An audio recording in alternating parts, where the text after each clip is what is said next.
Okay. Well, Clayton, welcome to the Silver Linings Health Clinic today. My name is Evelyn. I'm the registered nurse here at the clinic, and we're here to help however we can. What can we help you with today? I was recently diagnosed with type 1 diabetes, and I've been learning a lot about taking, my blood sugars, counting carbs, and doing all that, but my blood sugar was a little bit high. I've noticed. Been kind of all over the place. And it happens a lot after I've eaten. And anyhow, kind of want some help trying to figure this stuff out. Sure. That's what we're here for. So let's see what we can do to help you out today. You've been recently diagnosed. It sounds like you're making some good progress. But we'll see what we can do to make things a little better for you. So let's talk about the high blood sugars and how they can be problematic. So we asked you to keep a logbook of your blood sugars. Yep. So I'm going to look through these real quick. And you've been doing a good job of this. Great job. Thank you. All right, so as I look through your blood sugars, I can see that we've got a range of like 80 to 360. Would you say that's about right? Yeah, the doctor said I should be between 90 and 150. Yeah. That's what I'm aiming for. That's a good range. So 360 is a little high, but we'll figure out what's going on here. Can you tell me how you feel when you have a high blood sugar? I feel a little bit more emotional, hot, stomach ache, a little confused, irritable. Yeah. Those are pretty typical symptoms of high blood sugars. So between the symptoms and what we're seeing here in your logbook, you definitely are having some problems with some high blood sugars. Now, have you ever heard the term hyperglycemia? Kind of. I'm not really sure what it means, though. So it means high blood sugar. And when we have a chronic case of hyperglycemia, which means it's happening all the time, we've got some more serious problems than just irritability and hotness and everything like that. So you probably heard diabetics often have trouble with their eyes and their feet. Yeah. They start to lose sensation in their feet and they get foot sores and even amputation. And then also problems with the kidneys, where sometimes we even end up with kidney failure and having to do dialysis, which sounds not fun at all. So there's those problems, but actually I just read a study the other day about a group of researchers that gathered several articles about chronic hyperglycemia, so high blood sugar all the time, and some of the problems that can happen with that. So they found that yes, there were problems with kidneys, eyes, and feet, but there were also problems with the cardiovascular system. It was really hard on the heart to have high blood sugar all the time. So we've got a lot of problems that will happen if these blood sugars stay like this, right? Oh, man, yeah, it's kind of scary. They got a family I need to take care of, and so I can't afford to not be able to work, and I don't have a lot of money, so I want to make sure I can take care of this properly. Yeah, definitely. When we've got complications with diabetes, it gets expensive, it gets complicated, and not to be worst case scenario on you or Debbie Downer or anything like that, but it can even lead to death. And so it sounds like you have some pretty important reasons to live. You've got some kids and you're working, you're the breadwinner for your family. So all right, so let's get this under control and see what we can do. All right. So from your logbook here, I can see that your numbers are actually pretty good when you wake up in the morning, but like you said, we're seeing high blood sugars after meals. So I suspect that we might be having some problems with counting carbohydrates. Oh, okay. All right, which is, that happens. It's kind of a common problem. Is this something that you feel like we should probably review a little bit? Yeah, they gave me a lot of information, the doctor and the nurse, but I kind of get an idea of counting carbs. Okay. Yeah, there's a lot of information that's coming at you quickly when you get that type 1 diabetic diagnosis. And I don't know about you, but sometimes I really need to hear things many times before they sink into my brain. So we are happy to review anything with you anytime. Don't feel silly, don't feel stupid. We're here to help on this. So that's what diabetes education is all about. So we'll talk about food. There's another study that I read recently where they found that the ultimate combination or optimal combination of macronutrients is protein, carbohydrates, and fat. And while we need to be careful about keeping your calorie intake at a certain number, just like everybody, I mean, type 1 diabetics we gotta worry about the things normal people gotta worry about too. Yeah. But we also need to worry about getting a good mixture of those proteins, carbohydrates, and fats. So can you give me an example of a protein? I'd say meat. Yeah. And an example of a fat? Like milk?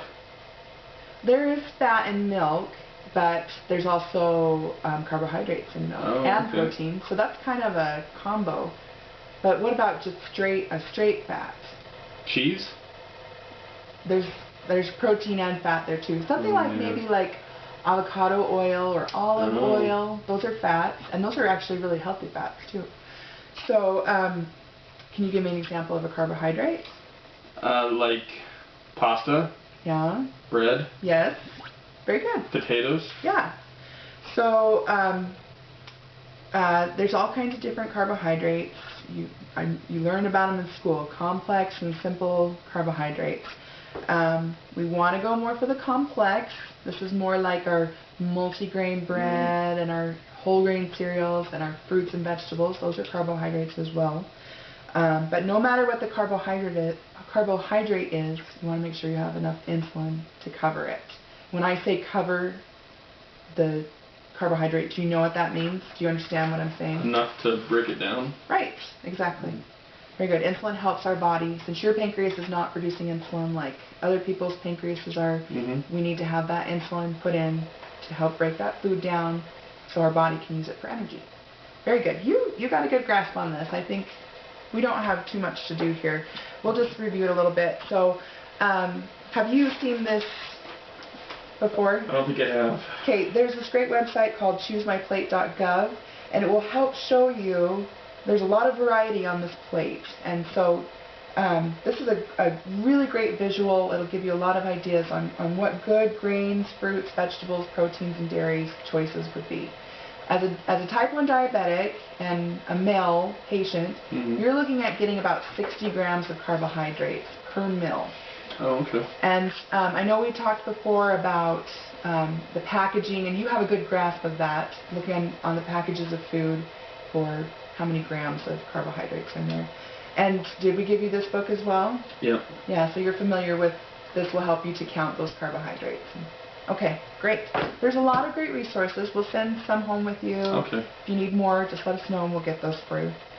Okay, so does that help? Do you think that'll... No, I think it'll help a lot. Make sure I get the right amount of carbs. Yeah. And enough insulin to cover those. Great. That's great. Do you have any other questions about anything so far? No, I think it's going okay. Okay. So we talked about the importance of keeping your blood sugar in a good, healthy range and the complications of high blood sugar. And then also how important it will be to have that insulin to cover your carbohydrates. So you need to know exactly how many carbohydrates you're eating. Make sure you're getting enough insulin to cover those. Okay. So the last thing I want to discuss with you real quick here with our clinic is how important diabetes education is for you. So I know a lot of people go in for an annual checkup. That's kind of not the case. Well, not kind of. It is not the case with type 1 diabetics. Okay. We really want to see you at least every 3 months to keep you feeling good and checking on your blood sugars and answering any problems or questions or concerns you have. I know it's a lot, but there was a study that some Pittsburgh graduate students did in Rwanda. And I know we're not in Rwanda, but they found that when there was diabetes education in place and really good medical health care, that it really improved the blood sugars of those type 1 diabetics in that area. Okay. So, again, we're not in Rwanda, but same deal here. Diabetes education is going to be really important to keeping you healthy and happy. And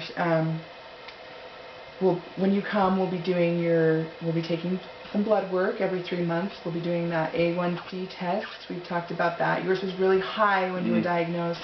That's because your blood sugar had been high for quite a while. Okay. That blood test is a measurement of what your blood sugar has been on average for like the past 2 or 3 months. So we'll watch that. Okay. And we'll do like your blood pressure, your weight, we'll do a physical assessment, make sure that everything's looking okay, that your eyes and your feet and your kidneys are doing okay. Okay. And your heart. And then also, it's not just for practical things. Diabetes it's a tough disease to live with. It's a daily thing. There's not really any breaks from it. Have you found this to be true? Does it get kind of overwhelming sometimes? Oh yeah, and I feel like I often have questions that come up every now and then. Yeah. Well, that's what we're here for. We want to help however we can.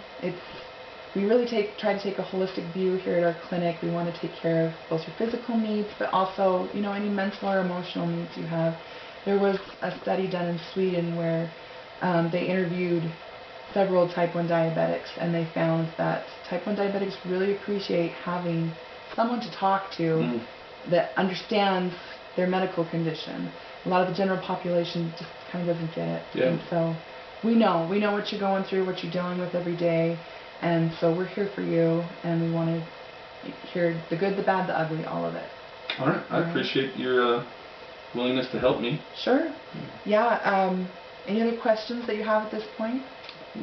I don't think so. Okay. So do you feel like you can keep that 3-month schedule? Come see us every 3 months. That'll be doable for you? Yeah, that's not too bad. Okay. Well, let's go ahead and go up front, and we will get your next appointment made. Okay. All right. Thank you very much, Clayton. Thank you, nurse. Appreciate it.